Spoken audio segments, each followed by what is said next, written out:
The new moon in Scorpio is happening on November 13th, and we're going to be integrating the art of the shadow. I know in modern times there's a lot of conversations behind love and light, and granted, we love to hear it, and the healing that comes from that cannot be denied. However, over the years, I've seen a tendency of people to only embrace the love and light, and then they lose out on the core central part that every human being has. That is fear. As a matter of fact, fear can be one of the strongest motivating factors that you have, or it can be one of the most detrimental feelings that end up coming through. Scorpio energy operates on this dichotomy of fear and power, strength and renewal, rebirth and transmutation. Scorpio is the water sign that is fixed, and it normally reminds me of ice in a glacier. Granted, a glacier can melt, but how much warmth, love, affection do you think it might take before that actually starts to happen? For Scorpio, they have to alchemize the concept of darkness to light, the core shadow of humanity, and also the brightest light of enlightenment in that process. In other cultures and traditions, there was usually the shamanic route that a lot of people had to go through, specifically young men, that required them to have a rite of passage. And in these cultures that ended up doing that, they normally had to embrace the darkest ends of things while also finding a way to follow their intuition. The core concept of even that rite of passage was to teach them the uncomfortable truths of the world that lied ahead of them. The uncomfortable truth will set you free, but you have to be vulnerable enough to transmute that. Getting back to that fear factor, there's so much strength that can come from accepting the fact that you're afraid. Despite what a lot of people think, when I was younger, when I came through to start performing, I actually did have a lot of stage fright. It wasn't the idea that I may not do a good job, as much as it was just the concept of something so exhilarating, making you nervous about the process. Is what I'm doing or saying going to actually reach across and hit the hearts of the people? Or am I going to look up there and feel a little bit silly about playing this character or stepping into this emotional side of me that I'm displaying through this? And to be honest, I still get nervous sometimes before I do some videos or post a newsletter. And part of that fear is what creates that healing process, and it's part of the unknown in which magic really gets to come to life. Scorpio is about the rebirth and the regeneration of the core part of your actual emotional state, and being okay with starting over again in order to fully express the totality of what you're actually experiencing. When it comes to Scorpio, there are 3 P's that I associate with them. And if your mind went there, yes, that too. But the 3 P's that I'm referring to are pleasure, pain, and passion. Scorpio is associated with bumping uglies or pretties. Regardless, the pleasure factor that comes through from Scorpio has everything to do with fully investing your emotional state into one thing.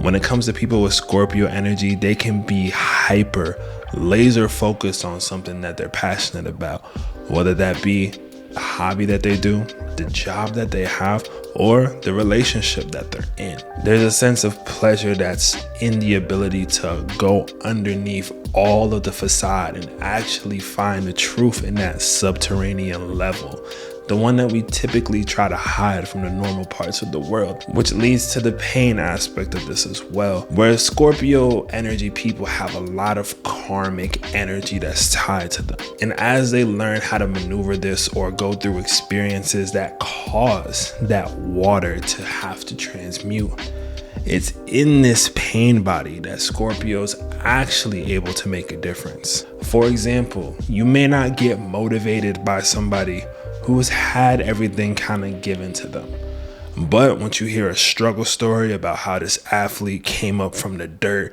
and did everything with their own hands, and then they made it to the NBA finals or whatever sport you watch, and then it's like, oh, that boy got it, he done did it. Now it's through this pain body and transmutation that brings in the alchemy of Scorpio. But we'll talk about that a bit later. And the last aspect is passion. And Scorpios aren't intensely passionate. If you have Scorpio anywhere in your chart, sometimes that energy might literally take the lead in certain circumstances and you won't even know it. But it's about the feeling, it's about the heart. You know, when you hear that song and they're singing about heartbreak or triumph, you're like, oh, I feel that. That's Scorpio's whole bag. They're able to really find that in between of emotion and can do one of two things: either choose to heal it or choose to hurt. And this brings me to a really interesting thing about Scorpio I was thinking about before I did this.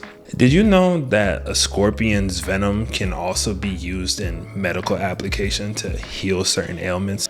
As a matter of fact, the venom of scorpions usually have a strong impact on the nervous system. So for people during this new moon of Scorpio, pay attention to your nervous system and make sure that you're regulating that properly for yourself, however that looks. But the reason why I'm mentioning this is that there is such a healing factor where that venom can save someone's life, or it's that factor where it's like, kaplooey. And this is why when it comes to Scorpio energy, it's all about intention and also integrating both the light and the shadow. If you're on the Scorpio end of light, you're going to miss out on the actual core part that causes this transformation. And these are usually those Scorpios who are a little bit nervous, too afraid to tap into this radiation power that they have from them. Or vice versa, the Scorpio energy can embrace the fullness of the shadow and not see the other side of the tunnel in those circumstances. This is why the integration of both of those things is the alchemy that this new moon is trying to bring to the collective. Yeah, the world is dark. There's some screwed up things happening every time you pick up your phone. On another end, the people that you may have supported for years could be finding new levels, and you yourself can be tapping into new layers of your own feeling and passion. But if you're too focused on the shadow, you start to slowly embrace it. And when you focus too hard on the light, you kind of miss out on the real aspects that are going to bring you that actual staying power. Astrologically, this new moon is going to be conjunct the planet Mars, which is the planet of action, courage, bravery, and pushing things forward. Now, Mars in Scorpio is a very sexual placement. It's a very intense placement. It's a very magnetizing placement. People that have Mars in Scorpio are able to put out a spiritual pressure that some people are very enamored by, or can put off a pressure where they're like, my bad, bro, I ain't mean to do all that. This also has to do with Scorpio's relation to Pluto. And part of the concept of Pluto even, which I personally find interesting, is that at a certain point, Pluto was considered not a planet, yet it has rebirthed its relevancy through astrology. As a matter of fact, when people talk about the generations, millennial, Gen Z, Gen Alpha, etc., they're loosely referring to Pluto generations to begin with, being Pluto in Virgo, Pluto in Libra, Pluto in Scorpio, etc. And for those who do know their astrology, you have to realize this new moon in Scorpio is going to activate the lessons behind whatever Pluto generation you were born into. If you're Pluto in Virgo, you're going to be seeing the details that you missed out on that will bring you into transformation. If you're Pluto in Libra, you might need to find different transformation in relationship or friendship with people. If you're Pluto in Scorpio, that transformation might be going fully within, and you have to embrace that metaphysical side of yourself. And if you're Pluto in Sagittarius, this is probably going to be for you to start to show the world what you got. And although the young ones being Pluto in Capricorn right now, y'all are really starting to see and sense the dilemmas that the world are going through. And I've been seeing so many of you all tap in to these social networks and speak your truth. Love to see it. But the concept here is, how are you going to transmute the shadow? You're not going to be able to save the world tomorrow. And if you could, you probably have to save yourself first or last. Probably should do before. And one of the key things of this new moon in Scorpio is in order for you to find that real raw intention that you want to put forward, you have to know that you have the power to let power go.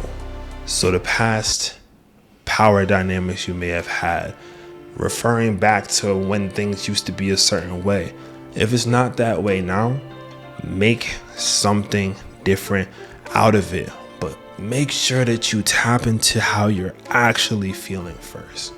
This new moon in Scorpio is all about you feeling that intention and knowing and have a burning of understanding that it's going to come true. It's not looking back over your shoulder to check if it's happening. It's about pushing forward and having that start to work. The reason why I'm mentioning it being that way is because Uranus in Taurus is going to be opposite this. And so you're going to be feeling this in your actual body. You're going to be feeling things in your senses. And Scorpio season usually opens up a general sixth sense overall. This is going to be having you accept the psychic nature of your own body. You're going to be drawn to certain foods. You might cut back from certain things. You may start an entirely new diet or workout regimen. Honestly, highly suggested for this new moon.